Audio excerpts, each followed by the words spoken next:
So on Wednesday, he signed a proclamation that was ordering the usage of the National Guard to defend, protect the border that we share with Mexico. So Homeland Security Secretary Kirstjen Nielsen, she spoke at the White House. She said that this situation, of course, is very important.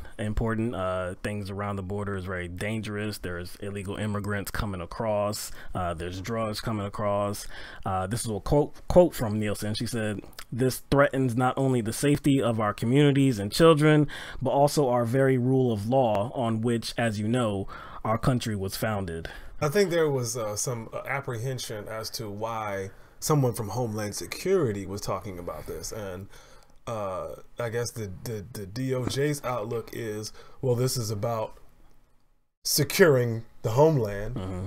So why wouldn't somebody from the Homeland Security kind of be given this, briefing, leading this effort? She also said that the number of immigrants crossing the border illegally has risen since last year. Did she give any numbers? No, she didn't give any numbers. So I'm kind of interested in how did you ascertain that information? How did you arrive at a fact? I mean, you're stating it like a fact that there's more people coming across the border than last year. How do you know that? Well, see, it doesn't matter. They have to put something out there that kind of would justify this increase in security on the border. Now, has to stoke fear. It has to stoke fear, and again, this is the contextual difference from even when Bush did it and from even when Obama did it. Mm-hmm. So there's I guess, a different motive and a different situation. Trump expressed that, pretty much he verbatim was like, "Oh, I'm not getting my wall." So not verbatim, but paraphrasing. Right. He pretty much said, "I'm not getting my wall, so I'm gonna send the National Guard out there." But how long is he supposed to send them out there? I don't know. So this all started with the BuzzFeed story that was highlighting the fact that there was a caravan heading up from Honduras into Mexico. And possibly some people could be trying to make their way into the United States of America. So it was talking about an annual protest. This has been going on for about 15 years, I believe. It's an annual protest organized by the group Pueblo Sin Fronteras, or I believe what is in English is People Without Borders. So again, they've been making this journey annually for about 15 years.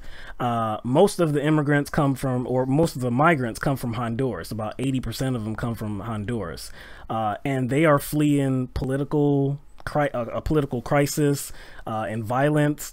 It was exacerbated with the election of Juan Orlando Hernandez in November.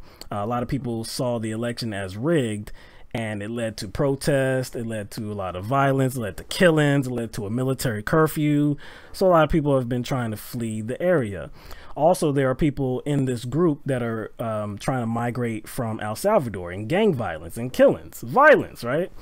So most of these people, when they get to Mexico, they are trying to seek asylum. So they go to the different countries that have, that have buildings here. And they try to get recognized as somebody that can seek asylum. Now, most of these people are going to get denied, and that's already an established fact. Most of these people are not going to be crossing the border illegally. Again, they're trying to seek asylum. So that Trump is using this scenario that happens every single year for the last 15 years that most people did not even know about as some sort of indication that this is something that is taking place every day. Yes. Or is commonplace. There's a caravan coming from Central America. So the context of him using the word caravan was kind of signified that, like, Mexicans as a caravan. Right. Right. But it's not even Mexicans. It's well, okay, so he put something out there today that I think was very reckless as well. So today on Thursday, he said that women that are immigrating from Central America to the U.S. are, quote, raped at levels nobody's ever seen before. Yesterday it came out where this journey coming up, women are raped at levels that nobody's ever seen before. So, What? obviously, he's talking about because when I first read that statement, I'm like, oh, hold up, is he talking about the women that are coming across the border?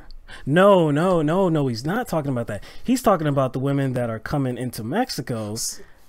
Yes. And the Mexicans are raping these women. See, again, he's doing a very good job of kind of being nondescript. He's just kind of being very vague. Dog whistles. Like, that's what that meant.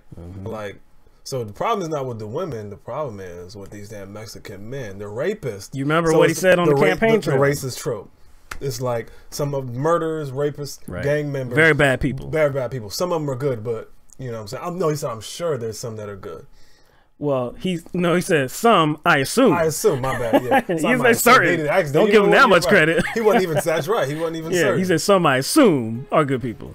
So basically, from the jump, they're all rapists, and they're all murderers, and they're all drug dealers, unless proved otherwise. Yes.